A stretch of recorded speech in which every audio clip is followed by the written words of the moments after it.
తునిలో కాపు గర్జన హింసాకాండకు దారితీసింది. ప్రారంభ ఉపన్యాసం చేసిన ముద్రగడ సడన్గా వేదికపై నుంచి కిందకు దిగి రైలు పట్టాలపైకి పదండంటూ పిలుపునిచ్చారు. దీంతో రెచ్చిపోయిన ఆందోళనకారులు విధ్వంసానికి దిగారు. అసలు ఆ 3 గంటల్లో ఏం జరిగింది? Watch the story. ఉదయం 10 గంటల 10 నిమిషాలకు ముద్రగడ సభకు చేరుకున్నారు.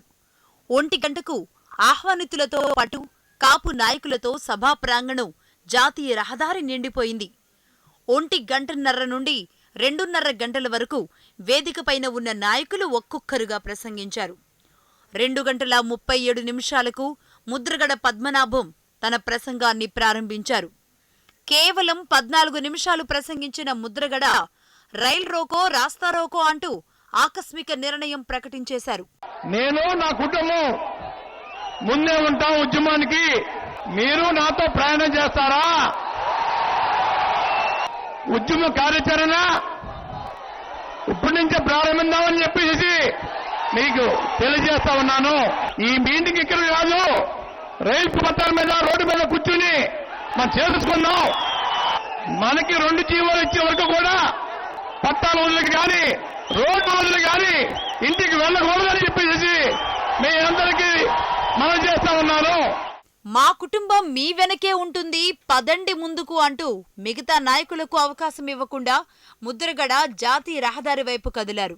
వెంటనే ఆయన్ని అనుసరించిన ఆందోళనకారులు జాతీయ రహదారిపై కొందరు బైఠాయించారు. మరికొంతమంది అక్కడ సమీపంలో 300 మీటర్ల దూరంలో ఉన్న తుని చేవూరు మధ్య ఉన్న రైలు పట్టాలపై బైఠాయించారు. 3 గంటలకు విశాఖ నుండి విజయవాడ వెళుతున్న రత్నాచల్ ఎక్స్ప్రెస్ వచ్చింది. ట్రైన్ని చూడగానే ఆందోళనకారులు రైలుపై రాళ్ల దాడికి దిగారు.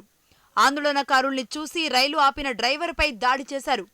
3 గంటల 15 నిమిషాలకు కొందరు ఆందోళనకారులు బోగీలు ఎక్కి ప్రయాణికుల్ని బెదిరించి లూటీకి పాల్పడ్డారు. 4 గంటల 30 నిమిషాలకు ఇంజన్ వెనుక ఉన్న 2 బోగీల్లో దిష్టిబొమ్మ వెలిగించి బోగీలో పడేశారు.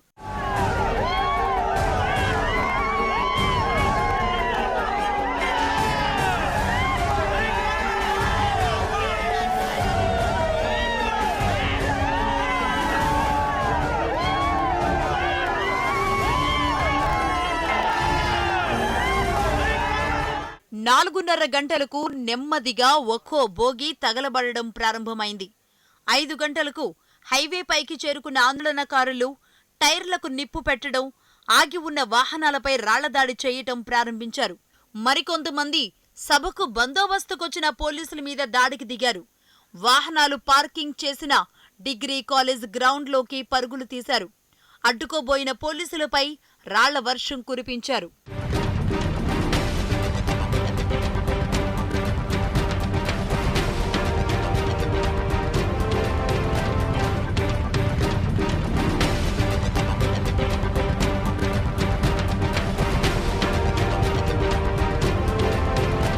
గ్రౌండ్లోకి వచ్చిన ఆందోళనకారులు పార్కింగ్ చేసిన పోలీస్ వాహనాలు సహా ద్విచక్ర వాహనాలకు నిప్పు పెట్టారు.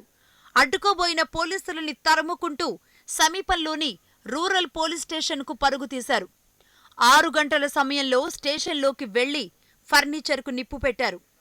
అనంతరం బయటకొచ్చిన ఆందోళనకారులు రాళ్ల దాడికి దిగుతూ భయానక వాతావరణాన్ని సృష్టించారు. పరిస్థితి చేయి దాటిందని భావించిన కాపు పెద్దలు శాంతింపజేసేందుకు ప్రయత్నించారు. కొంతమంది శాంతిస్తూనే మరికొంతమంది 2 కిలోమీటర్ల దూరంలో ఉన్న తుని టౌన్లోకి పరుగులు తీశారు. అప్పటికే అక్కడ ఉన్న పలువురు ఆందోళనకారులు వీరికి జత కలిసి కొత్తగా ప్రారంభించిన టౌన్ పిఎస్కు నిప్పు పెట్టారు. దాంతో పోలీస్ స్టేషన్ క్వార్టర్స్లో ఉన్న పోలీస్ కుటుంబాలు రోడ్లపైకి పరుగులు తీశాయి. ముద్రగడ పద్మనాభం రాస్తారోకో విరమించండి అని పిలుపునిచ్చే వరకు తుని పట్టణంతో పాటు హైవేలపై ఆందోళనకు పాల్పడడం, వాహనాలు ధ్వంసం చేయడం, అడ్డుకున్న వారిని చితకబాదడం చేస్తూనే ఉన్నారు. రాస్తారోకో విరమించండి అన్న ప్రకటన తర్వాత పోలీసులు హైవేపైకి చేరుకుని ట్రాఫిక్ పునరుద్ధరణలో పడ్డారు. హాయిగా పాలు తాగుదామని